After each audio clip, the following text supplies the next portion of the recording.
Okay, so let's talk about Ohio State without Braxton Miller. Yes. What does it mean? What's their season looking like? Well, their vulnerabilities now are more dangerous because you can't expect them to score as many points, especially early. And so, for example, Virginia Tech will come in week 2. And everybody thought that Braxton Miller, with that offense, would score a lot of points. Virginia Tech really can't score much against Ohio State, but you've got to expect that the Buckeyes will score less. So what vulnerability does that expose? 4 new offensive linemen starting on the offensive line for Ohio State. Takes time for those guys to develop chemistry. Virginia Tech's defensive front is one of the most disruptive in the nation. And last year in the opener, that same Virginia Tech concept went into play Alabama when Alabama was breaking in some new offensive linemen, and Virginia Tech lit them up at the line of scrimmage. Now, Ohio State still is more talented overall than Virginia Tech, but because the score will be held down for the Buckeyes, you would think one bounce of the ball, one goofy play could expose Ohio State to a loss where ordinarily Braxton Miller would overcome that with his playmaking.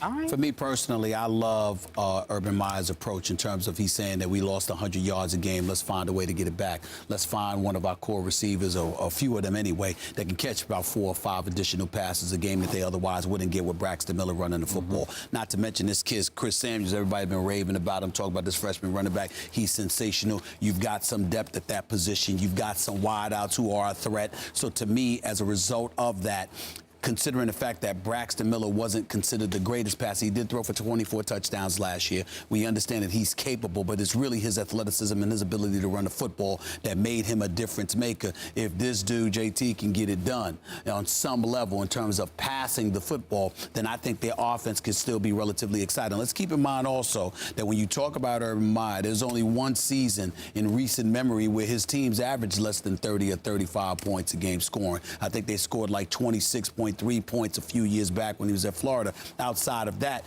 he really finds a way to put up points. The real question is going to be their defense, their secondary. We saw how they got shredded at Orange Bowl last year. The way I look at them, they've been talking about how they've improved in that category. We'll see. But in the end, for some reason, and again, I'm not speaking definitively here.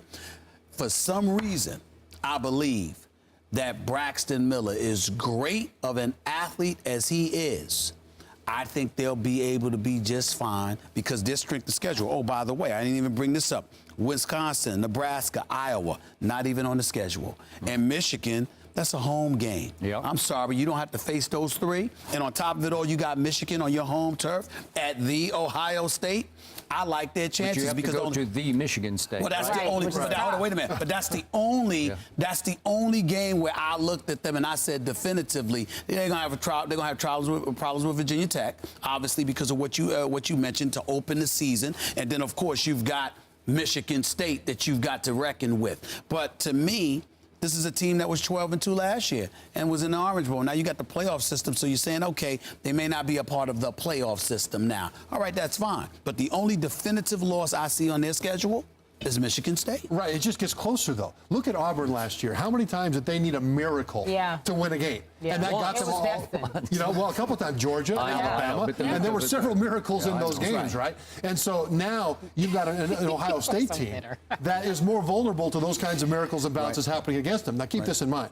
I still think that they will make a good run at the conference championship, the Big Ten championship. Right. Sure. By the time they play Michigan State, J.T. Barrett will be in a rhythm with that offense, and he is very accurate. He is very good at distributing. He just has no experience, right?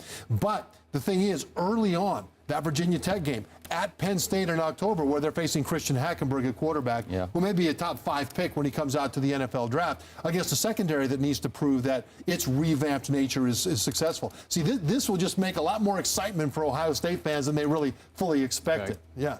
Okay, can I boil this down? Conclusion, Ohio State just went from could win the national championship to can't win the national championship. Is that fair? No. You think they still could win the national championship? Yes, but it would take precision play. And in the beginning, their offense will be conceptually less like Urban Meyer's Florida teams, where they are aggressive and go down the field, more like Alabama's teams, where the offense plays more conservatively, lets the defense win the games for them. But as long as they don't slip up early, every week that goes by, those young players, including Barrett at quarterback, will be more ready. And it's the skill players that are going to get it done. The quarterback has to not make a mistake now. That's his job. I know he's a quarterback. Please don't get me wrong, but I'd be far more concerned if it were his knees than it being Well, his he had shoulders. one. He had I know bigger that. than I he know had. that. I know, and it is football, and I get that. You're gonna get hit high. You're gonna get hit low. I get all of that. But I'm just partial to the injuries in the upper torso as opposed to the lower extremities. And I just think that if it had been his knee, I would be even more concerned. I think he'll come back. I think the fact that he gets to sit there, he's on course to graduate. Yeah. Okay, he's going to go to graduate school, still come back and play for the 2015 season. I think that's a big deal. And not only that, you know what? Might be a blessing in disguise because this offensive line's got some work to do. Got the transfer from Alabama, got another guard that you're impressed with, but again, you lost 4 starters. And the time it takes to figure that out, that's less protection for somebody that hasn't shown the durability to withstand some of the punishment that inevitably is going to come. So, again, it's sad. I feel you where you're coming from, but the kid is bright. He's on the way to get his degree, and on top of it all, his football career isn't over because he's planning on coming back. And if he does, all those young speedsters from Meyer's first 2 recruiting classes will have another year of experience under their belt to add to Miller next year. Look out. Is that what you're saying? Long term, this will be beneficial? Long term, I'm talking about, yeah, because this year, you know, would he win the Heisman? He'd be in the hunt. Next year, if he comes back, much better chance because the people around him will be more experienced and more effective.